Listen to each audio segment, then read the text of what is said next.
구독, 좋아요는 이렇게에게 큰 힘이 됩니다. 이번 동영상에서는 소크라테스는 신상 필벌에 대하여 어떻게 행동했는지 한번 따져 보겠습니다. 펠로폰네소스 전쟁은 기원전 431년에서 404년까지 아테네 주도의 델로스 동맹과 스파르타 주도의 펠로폰네소스 동맹 사이에 일어난 전쟁이고, 스파르타의 승리로 막을 내립니다.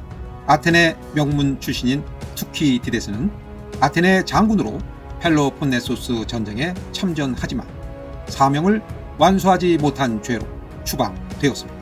추방당한 후 투키디데스는 상상이 아니라 아테네와 스파르타 양쪽에서 수집한 자료와 체험을 바탕으로 펠로폰네소스 전쟁사를 저술합니다.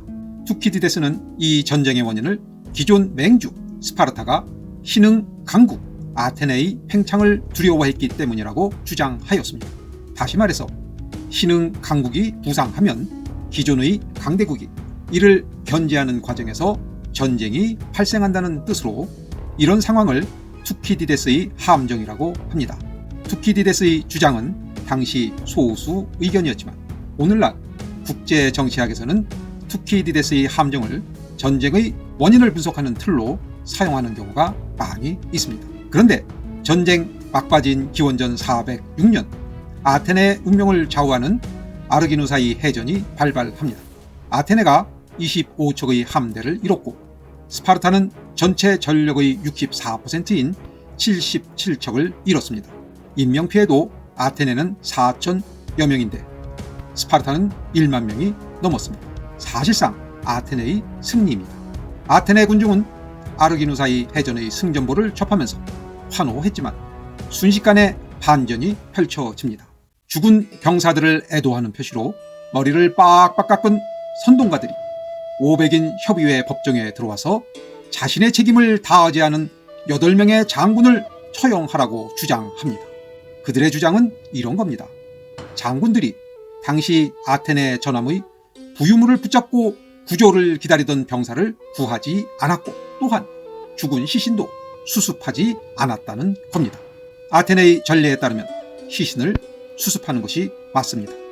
그러나 당시는 치열한 전투 중이었고 특히 폭풍우가 몰아쳐서 유족이 만족할 만큼 병사를 구조하거나 시신 수습하지 못하는 특별한 상황이 있었던 것입니다. 고의로 구조하지 않거나 고의로 시신을 수습하지 않은 것은 아니었죠. 그러나 선동에 휩쓸려 500인 협의회는 장군 각자에게 변론의 기회도 주지 않고 유죄냐 무죄냐에 대한 질문으로 표결을 하고자 주장했습니다.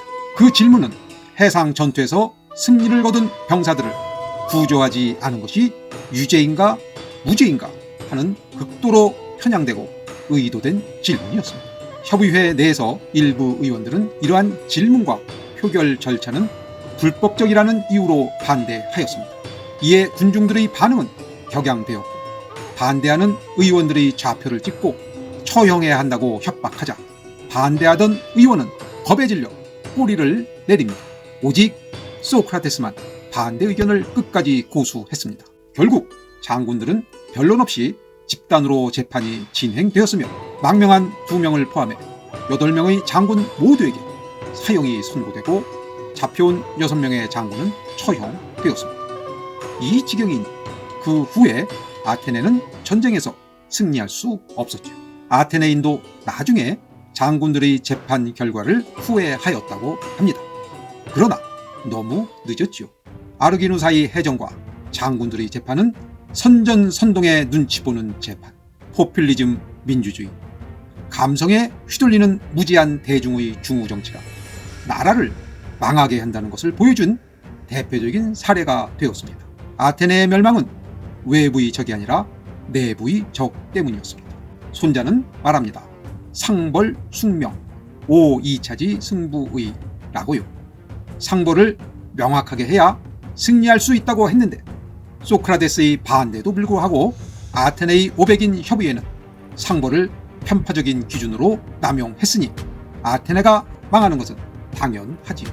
다음 동영상에서는 전쟁이 아닌 조선시대 일상생활에서 신상 필벌이 얼마나 중요한지 따져 보겠습니다.